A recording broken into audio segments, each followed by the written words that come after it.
I'll go ahead and call the April 24th, 2025 Red Rock Corridor Commission meeting to order.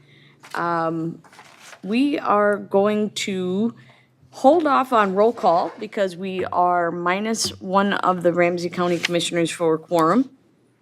So if folks would join me for the Pledge of Allegiance.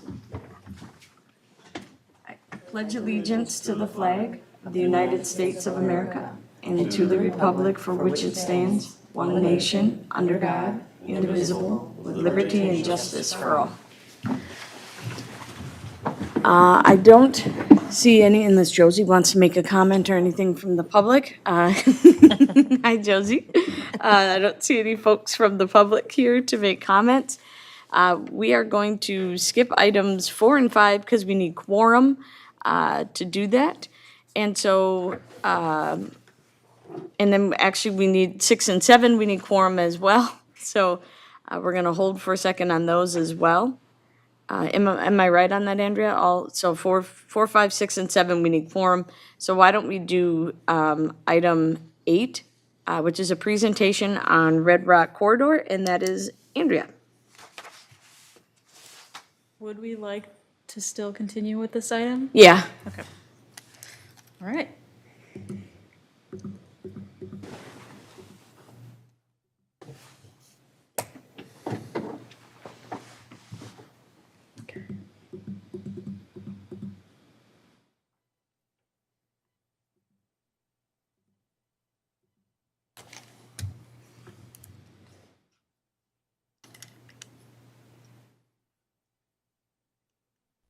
Computer troubles. Give me one moment, please.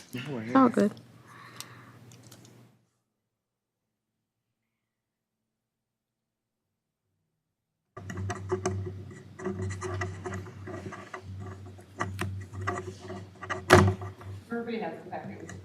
This is true. I have paper copies of the packets that I will Okay. distribute. I have it. I think we I all think do. we all have it. Yeah.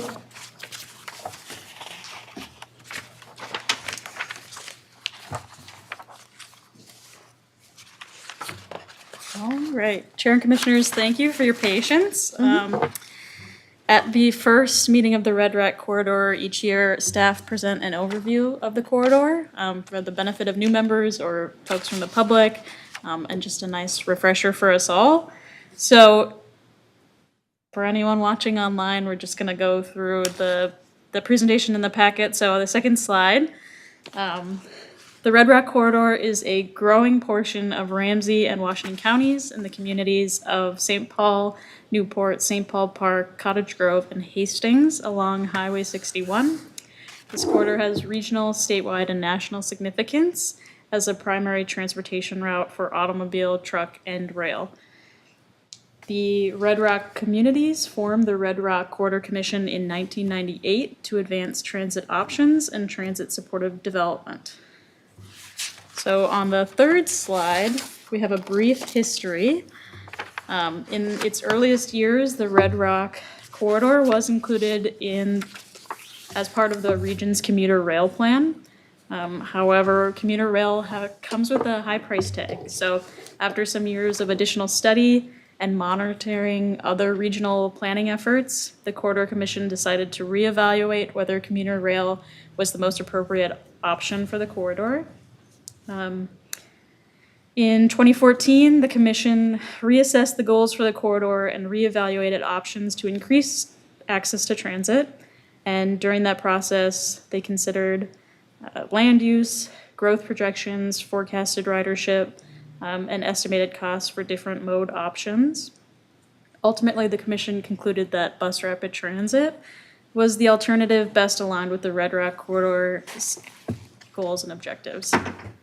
The new direction would feature all-day bi-directional and high-frequency service, as well as high-amenity buses and stations. From there, the Commissioner authorized further study, and in 2017 adopted the Red Rock Corridor Implementation Plan, which further laid out the bus rapid transit vision for the corridor and established near-term and long-term recommendations. Some of these recommendations fell within the city's control, so Washington County worked with the city of Cottage Grove and St. Paul Parks to develop small area plans where their stations were planned to be, and work with the other corridor cities to try to increase population density and employment density, and get that rolled into their comprehensive plan updates in the last round.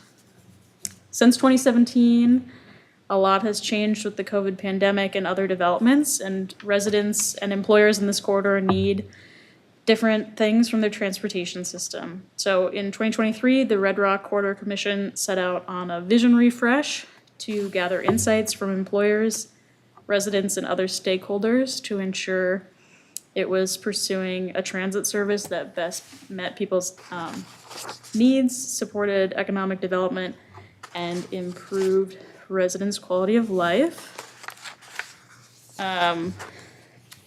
We're gonna be looking at now, it would be slide 5. There's one out of order. So the vision that came out of that vision refresh had 3 main pillars. The first was that the transit in the corridor should serve the whole corridor. So this was a shift away from focusing just on Highway 61 and looking that we're reaching all parts of these communities. The second pillar was to connect the corridor to other places. So that put a new focus on connecting to places outside of the corridor, looking east and west at different sort of job centers and what else people might need to get to. And then the last pillar was that transit should work closely with employers and residents, and that's caring for that collaborative element in past planning efforts, but putting a new emphasis on employer and resident participation in planning efforts. Okay, now back to slide 4, the 2025 work plan.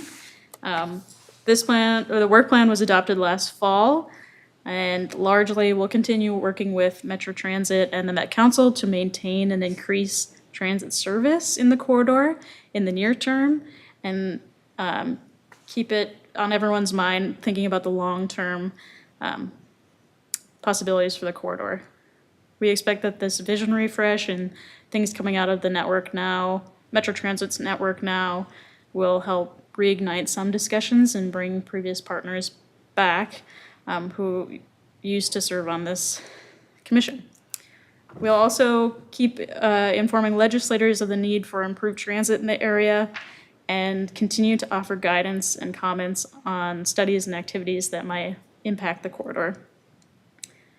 This work will be supported by the 2025 budget, which was set at $13,500, and that will also allow us to pursue any sort of newer emerging initiatives that may come up, because it was set pretty conservatively, given that the expenditure in the last several years is typically about $2,000 a year, and that primarily covers liability insurance and project staff time. The Red Rock Corridor Commission is not currently collecting dues from its member, as annual expenses are taken from an existing fund balance, which is at approximately $39,000 at the end of 2024. So that is the quick overview. I'm happy to take questions or set up a separate time for any members who would like to get into more detail on any of the content. Thank you. Anybody have any questions? All right, thank you, Andrea, we appreciate that. Yeah, it was a big year last year, so with that vision refresh with East Metro Strong and the staff times, we appreciate your efforts in that as well. Next item on there is, on the agenda is an update on Washington County's transit needs study with Lissa Leitner, right? Or is Andrea gonna do, you're doing that, right? Okay.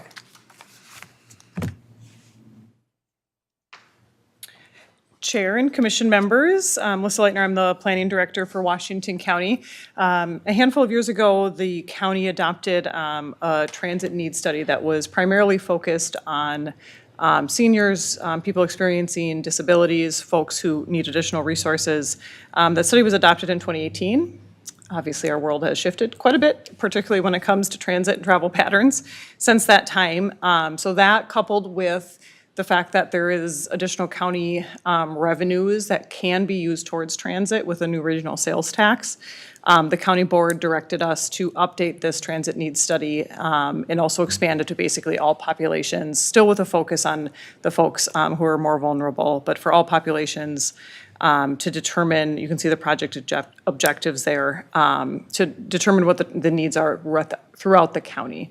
Obviously, we just opened Metro Gold Line, which is going to be probably one of the most significant, at least from a capital perspective, efforts that Washington County will see, but looking at what the actual needs are so then the county can determine what steps are in order to help fill those needs, or what our role is, or, commissions like this are advocating towards Metro Transit. So we can come back at another meeting once we're just kicking off the engagement component of that. And so we can come back later in the year at another meeting to provide some outputs from that engagement and start hearing any lessons learned. Thank you. Any questions? So just a couple things to add. This has been, I think, a high priority for the board as one of the fastest growing counties and the fastest growing area of the county. This has been just really a hot topic, and a couple things for, I think, the industrial park, making sure that we have transit access, whether that's a circulator connecting, the Cottage Grove Park and Ride, or just inner use of the industrial park and all the massive jobs and companies that are in there with a partnership with the city of Cottage Grove and the business owners in there is something that's a high priority. And then also connecting the Newport Transit Center, which has two, soon to be three, workforce housing buildings, to the Gold Line, but also just being able to have transit options throughout, Newport, but the rest of southern Washington County. And we got to get St. Paul Park in due to their business area and also food shelf. And so there's just a lot of need in this area to be able to get accessibility for folks to utilize the service and all services, and also the businesses and jobs and different housing options. And as we're growing so fast, it's definitely needed. So we're looking forward to this opportunity coming up, and also just hopefully being able to expand in phases, which will allow us to hopefully go faster on some of this stuff. Yep. Thank you. Councilmember. Commissioner, excuse me. Thank you, and I just want to expand a little bit on that as far as, especially within Cottage Grove. We're excited to see the Gold Line that opened in Woodbury. That's amazing, and I know there's plans to continue that line down into Cottage Grove, but my understanding is we're going to do a one-way down and a one-way back. And I'm hoping that even with the microcommuters, or if we can expand that track of coming down to Cottage Grove and maybe circulating around through Cottage Grove, maybe over a little bit to St. Paul Park, back up Newport, I don't know, but just to expand a little bit further than coming down to Walmart and back, because most of our families that need to use this resource are on the other side of Cottage Grove that are down there near Hy-Vee and 70th and such. So I think that would be a really, really amazing expansion if we could get just a little more circulation down in Cottage Grove, because I know people will use it. And that's a good transition Yeah, to. Chair and Commissioner, I think you're talking about Yeah. Route 301. So in the packet, there's a map of that one, Yeah. which is every 16-minute service. So that was upgraded based on some of our comments, but yeah, those sorts of things will be part of this. And I'm glad you brought up the micro transit for folks that are potentially not aware. Metro Transit opened a pilot technically of Metro Micro, so in Woodbury, a little bit of Oakdale, a little bit of Lake Elmo, and the county has been hustling quite hard to outreach for that. Because we have a huge vested interest on basically proving that that is a type of transit that works in a suburban environment. Because our hope is that if it does, then coupled with the outcome of this transit needs study, that we can then potentially work with Metro Transit to expand that type of service in other areas in the county. Because likely a fixed route transit line like this 301, won't be the most successful thing just because of how spread out everything is. Yeah. But, so anyway, so we're really hoping that something like microtransit is something that can be really successful in areas that aren't the more typical type of land uses where transit works really well. Cottage Grove, we are already utilizing a form of microtransit just with darts on Yep. Fridays for our senior citizens, but that would be beautiful if we could get that expanded for the seniors so that they can move around more than just on Fridays, so. And Chair and Commissioner, Commissioner member, the county also did put some funding to expand those circulator loops throughout the county. We are gonna kick off that process here within like the next month to start reaching out to community. I think we actually have a meeting with your staff already on that, that's set up, I think, in May, so. Perfect, thank you. Yeah, and that's exciting too. We just launched did a ribbon cutting for Blue STEM, thank you, thank you. Yesterday. Yeah, yesterday, and that's for super affordable senior housing, and it's right on that circulator Great. thing across from the library, and so Park Grove Library, so that's good. Any other questions on this? Yeah. Councilmember. I'm like, I think my hand must have been like Yeah. in the back of you, I apologize. Yeah. No, I just think it's really great that you guys are updating the study.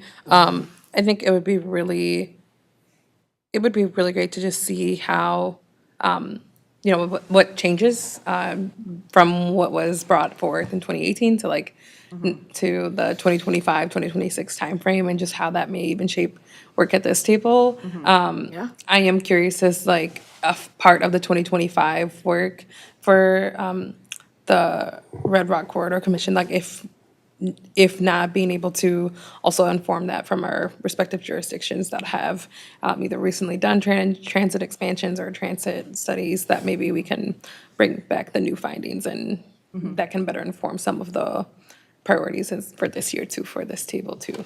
Absolutely, Chair and Commissioner. The way we're gonna be asking engagement questions is about where people wanna get to, and, we're not gonna bound it to the confines of Washington County, so my expectation is that my assumption is we're gonna hear folks that are, across the boundaries, which is, into St. Paul, and then also partially where some of the advocacy on the 494 corridor came in the last couple of years, but we'll definitely share that sort of information back out to you all. Like I said, one area that I'm focusing a lot in Newport is our Bailey Farms development that's spanning two, Ramsey, Washington County, three communities, Maplewood, Newport, and Woodbury. It's 300+ acres, and there's a lot. We've had our concept plans have already been presented in Newport, and I think it's a lot of jobs, a lot of retail, a lot of high density, medium and high density housing.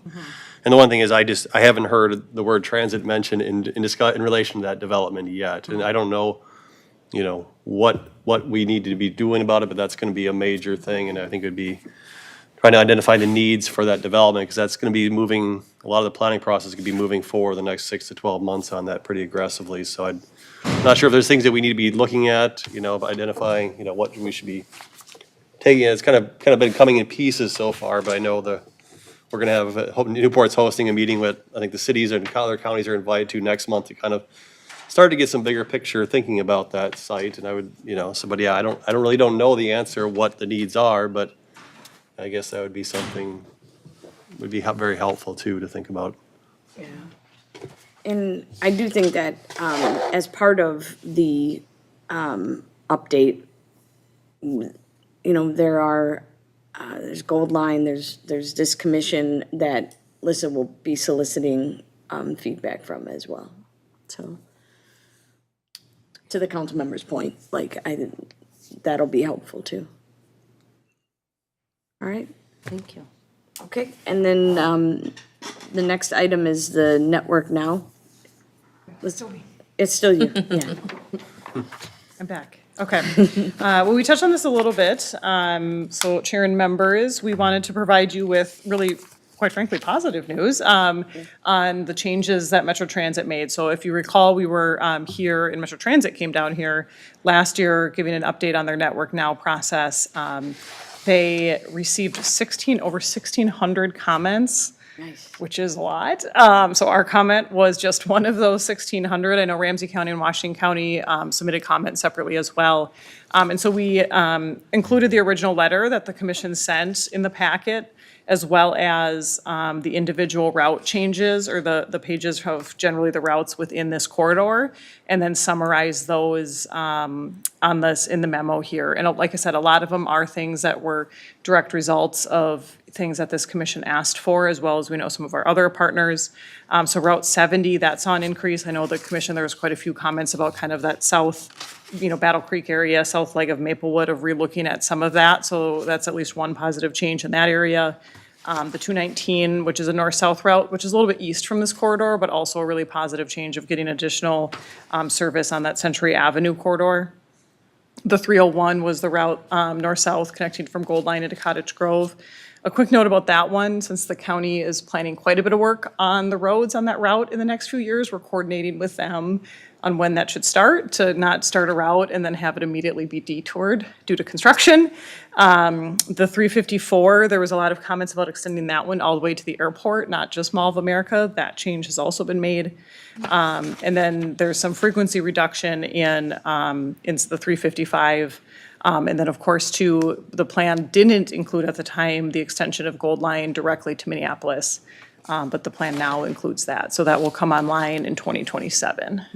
So they did include the additional routes or stops in Cottage Grove. I love that. They did, yep. So Chair and Member, yeah. America too. Yeah, yeah. Yeah, so that was a lot of discussion with them, is that Cottage Grove kind of route truncated in an odd spot. And so now they're encouraging everybody, so if you know about, if you have local projects that will impact some of these, they're encouraging folks to reach out to them to let them know that, as they're trying to phase things across the entire region. So yeah, 301, we've communicated that we want the route to the airport in Mall of America to open as soon as possible, primarily to help build on Gold Line. Yeah. And there's a couple of other things throughout the county that we've been coordinating with them. Yeah, and I think the 354, to get that to help Gold Line would be, and again, we don't have public transit to the airport on the East Metro.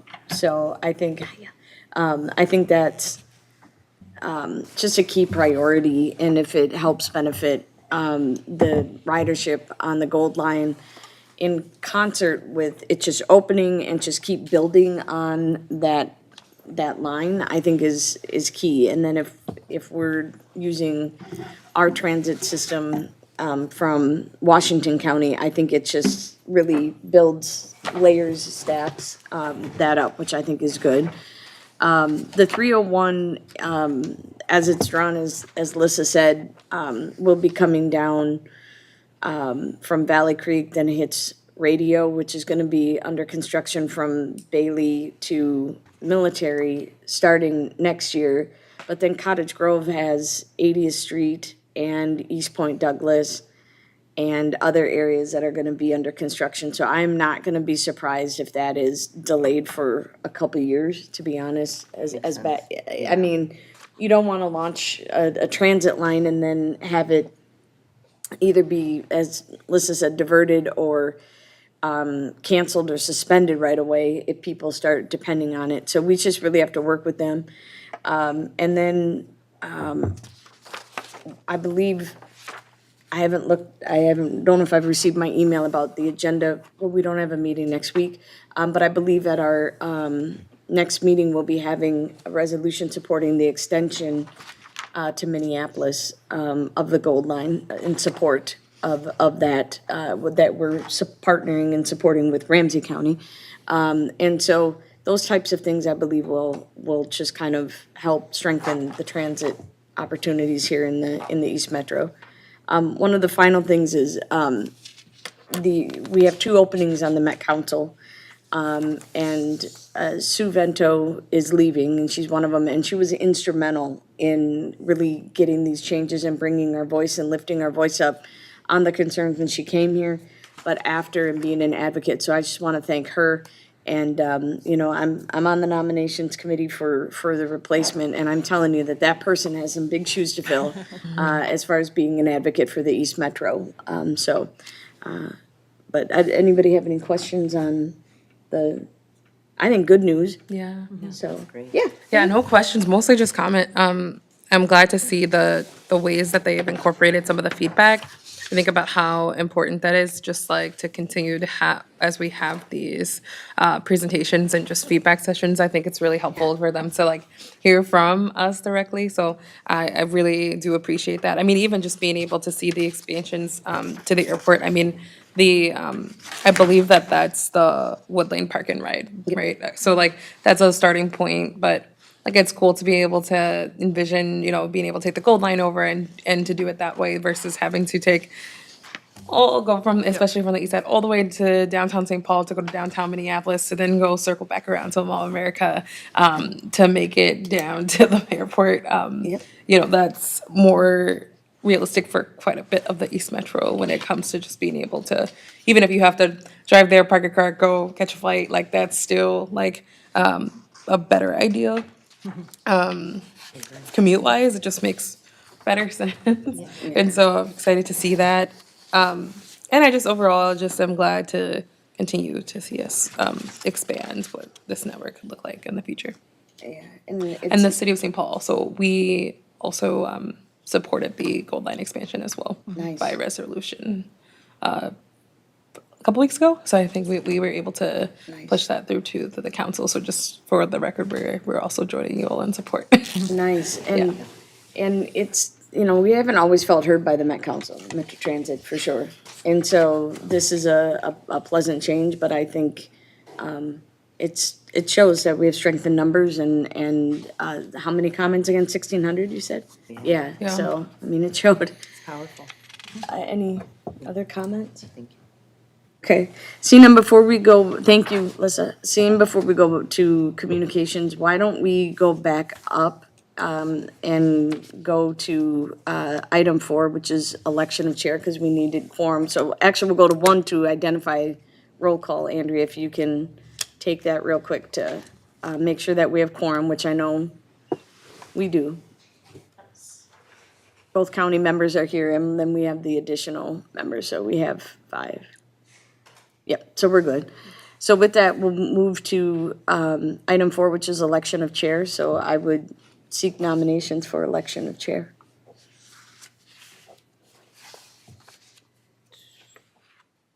For this Yep, commission? for this commission. When does that change? Now, Chair and commissioners, that changes annually. annually. Does it have to? Elect and, No, Can it be elected? actually has to be, it has to be one of the county members. Typically, it stays with Washington, if that's a big hint. So we can re-elect So we can just you. renominate. Yes. Okay. Got it. no big Madam Chair, I'd like to nominate Commissioner Bingham I as second. Chair of Red Rock Corridor for this year. All right, there's been nominations, second, any other nominations? Any other nominations?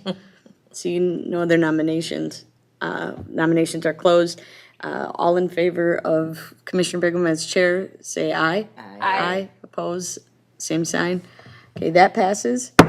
And then we'll move on to election of vice chair. That is typically a city member, and we have rotated through the years. We typically go with the smaller city. Marv has done it. Marv is fine with that. If it doesn't, I mean, we can rotate. It's up to, If you, I mean, it's the minimal responsibility so far. Carla's gotta be here anyway, so so I mean, I don't care. somebody wants to. would you, or do you want to put your name and throw your name in the hat, or? I'd like to nominate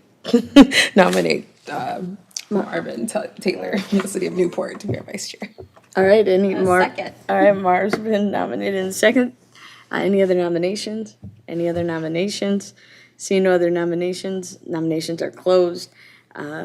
All in favor of Councilmember Marv Taylor being vice chair, say aye. Aye. Opposed, same sign. That passes. So now we have items 4 and 5. What a great election. Yeah. And then, I'll make a motion to approve the agenda. any, Oh, second. okay, there's a motion and a second. Discussion on the agenda. Seeing none, all in favor, say aye. Aye. Aye. Opposed, same sign. That carries. And then the next item is approval of September 2024's minutes. I'll make a motion to approve the September meeting minutes. That's been moved and seconded. Second. Any discussion? Seeing none, all in favor say aye. Aye. Opposed, same sign. All right, that passes. And so now we drop back down to 11, which is the communications update. Andrea, which is in our packet. Yes, Chair and Commissioners, this is item number 11 in your packets. At the September 2024 meeting, the commission asked staff to prepare a public engagement strategy. So since that meeting, staff have developed communication and engagement goals and strategies in collaboration with our Washington County Public Works Communications Specialists' expertise on the matter. So we began with an inventory of what public engagement tools we have. And those are the website, which has the capability for blog posts, which are good for that long form content. We also have a events calendar that we can use to share information about meetings and other events. More generally, staff have been working through the website, making sure that the language reflects the vision refresh. The second public engagement tool that we have is our Facebook page. It is the only social media that the commission has. Historically, staff has aimed to keep the commission Facebook page active by posting transit-related news from across the region. As of mid-April, the page had 417 likes and 418 followers. So with that in mind, staff developed 3 communications and engagement goals for 2025. The first is to develop a content moderation policy for the website and our social media. The second goal is to commit to posting every 2 weeks to the Red Rock Corridor Facebook page. And goal 3 is to increase the Red Rock Corridor Facebook page followers by 10%, which is about 42 new followers. To achieve these goals, staff suggests the following strategies. The first one, to create a social media manager list for the member cities on the commission that can be reached out to when we post on Red Rock for resharing our posts.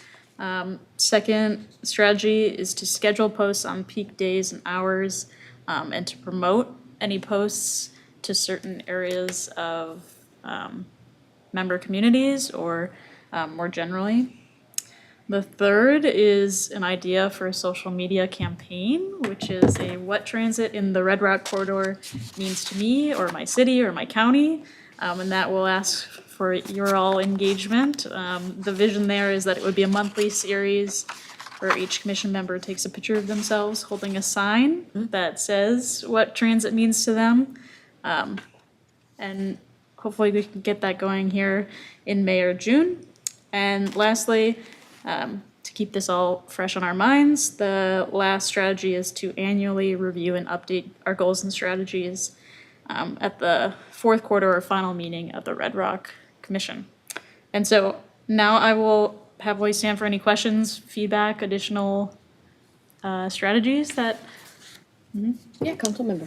Thank you. I appreciate just being able to see some of the communication engagement goals that we have and obviously the Facebook updates as well. I'm wondering, do we currently utilize other social media platforms or is it just Facebook? Chair and Commissioner, at this time, it's only the Facebook page. Have we entertained others or thought of entertaining others or is it more of a capacity piece? It hasn't been discussed in my time as staffing the commission, but happy to explore that further. I think it might be worthwhile. I know that that's another page that people have to commit to looking at, but if my understanding is that the kids nowadays think Facebook is outdated. And so when I'm in a lot of spaces, people often are looking for more ways to engage with the videos and the reels. And I know that with some of the Gold Line communication, they were on several different social media platforms at the time. And it might be something to slow phase, but just a suggestion as we think about other communication platforms that could be helpful for us. The other question that I had for you is just like, is there a strategy around like engaging federal, state, and local partners beyond this table? So like elected official engagement or just how we plan to kind of continue to tell the work plan goals to external partners. I think briefly, we had mentioned just last year, just some conversations with federal partners and what that could look like, but I'm wondering, is that a part of our strategy here? Chair and Commissioner, that wasn't included in this strategy and goals, but I think it, again, is something else we could explore, trying to set up maybe a more regular meeting with some of our federal colleagues and representatives.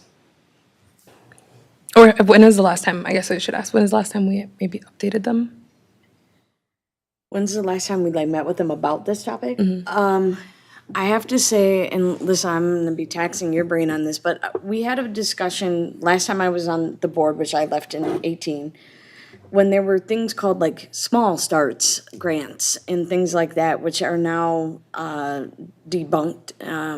They don't have those anymore. They used to have federal grants based on the size of the project, and they got rid of a lot of them. But that's the last time I remember specifically talking to our federal delegation specific to Red Rock, but I could be wrong on that. Chair and commission members, I know at least for the Washington County Board, we engage with our federal folks quite a bit, and we typically focus when there's like an explicit ask as opposed to a general update. But I think we can, work with our federal lobbyists to figure out, just more of a broader story that, so for a long time it was like gold line, gold line, gold line, and I know Ramsey County was probably very similar. But we can talk about a broader strategy about communicating just the expansion of transit more generally and those sorts of needs that are missing here, so. And, I know we meet with quite a bit with Congresswoman Craig for a project she's been assisting with in Cottage Grove, and so, there probably is an opportunity for a little bit of a side comment potentially with some of those conversations too about the general needs. Okay, that's sorry, Chair. I was just gonna say, you're making a good point, Councilmember, that like, wouldn't be a bad idea to talk about like maybe some federal funding opportunities, if there are any left, to look into that, whether it is for any additional planning or, what options are out there like for grants. So I like where you're going there. Thank you. And I think just as a follow-up, I think something to note, as the county and the local and state leadership transitions over the last 6 years since the last transit study or since the pandemic times, we've had some shift in elected leaders. So I just don't want to make the assumption that everybody knows about this wonderful table of leaders and what work we are doing. I think about our council, right? We had 4 new council members last year. And so we'll have another one. So quite literally, there's only 2 members that may have been familiar with the Red Rock Corridor, but had never sat at this table because it's not in their ward, it's in mine. So I sit here with pride, but I also know that I actually don't know if my colleagues have had a chance to even know about the Red Rock Corridor and the work that we're doing here beyond what I can share with them when I go back to my body. And so, I think Ramsey County has recently got new commissioners that have brought on to the space. So I just see it's less so maybe relevant for our federal leaders as several have maintained, but in the thoughts of in light of the upcoming possibility that we also have a new Senate leader and then next election cycle, it just might be worthwhile to do some sort of, even if it's a 1-pager. So if it's too taxing for meeting times for staff capacity, maybe it's we create a document that communicates out to some of the new leaders about, hey, by the way, this is the work that all of our different jurisdictions and respective counties and cities are looking into. You should take a look at it if you haven't. Absolutely. That sounds good, thank you. Anything else? All right, thank you, Andrea. The next item, I think it's just informational, right? Go ahead. Thank you, Madam Chair. I just had a question about maybe not related to communications overall, but our work going forward together. right now, MnDOT has been doing a study of the section of Red Rock here that we're interested in, which is around Highway 61 from 94 to Lower Afton. Are we asking for their participation or their involvement, or have they asked us to participate in any way about, like, they're addressing safety and accessibility challenges there? And also, I want to make sure that we are also prioritizing transit here too in those conversations, and making sure that whatever they choose to do there, that it primes and preps this corridor for transit too, or future and more intense transit service. Chair and commission members, their staff reached out to us very early on in their study. And we talked about the history of, what we had heard from an engagement perspective in particular, and then where the story was about where, if there was a longer term, if there is a bus rapid transit station, what all of that looked like. They took that information and then basically were engaging more specifically with Ramsey County and St. Paul staff. So I'm not sure who in the Public Works Department from Ramsey or from St. Paul has been engaged, but depending upon where they are in that study, it actually might make sense to have them come here and give an update. I know a lot of our communication was how terrible it is for somebody to cross 61 in Lower Afton to get that apartment, right? So that was a lot of the complexity that we talked about. But that, yes, thus recently Washington, it's not physically within Washington County, so we know that they've been working with the partners with Ramsey and St. Paul, but we can reach out to your staff and then see where that is and see if it's timely to have MnDOT come here and give an update, since obviously that is really a critical component of this whole corridor. It's a sticky area for sure. Great. Yeah, Madam Chair, they're, on their website, it says that they're conducting their study through spring of this year. Okay. So maybe at the next meeting, have them come back here. Yep. Great, thank you. And Chair and Commissioners, it's just worth noting that Gold Line did build a trail into this corridor from that Etna Street station. There is a long trail corridor that goes all the way down to Burns. And so for a few folks who live just south of 60 or 94 at 61, are able to walk or bike through that intersection to get up to that Etna Street station. So there were some, minor is not the right word because that trail cost a lot of money, was very challenging to put there, but from the whole scale of Gold Line, a minor connection. But yeah, a really, really valuable connection for a lot of folks that live just south of I-94 in that area. Yeah, Thank you. Thank you, Madam Chair. No problem, thank you. Anything else? Okay, the next items I think are just informational, right? Okay, so does anybody have any commissioner reports? The only thing I have to say is Gold Line is open, and Commissioner Jean gave a wonderful speech at the ribbon cutting, so we're very happy it's open since we've last met. Our next meeting is July 24th, and so look for communication on that on the agenda. If there is nothing else, there is nothing further on the agenda, so we would be adjourned. Thank you. Yeah. Thank you. Thanks for it.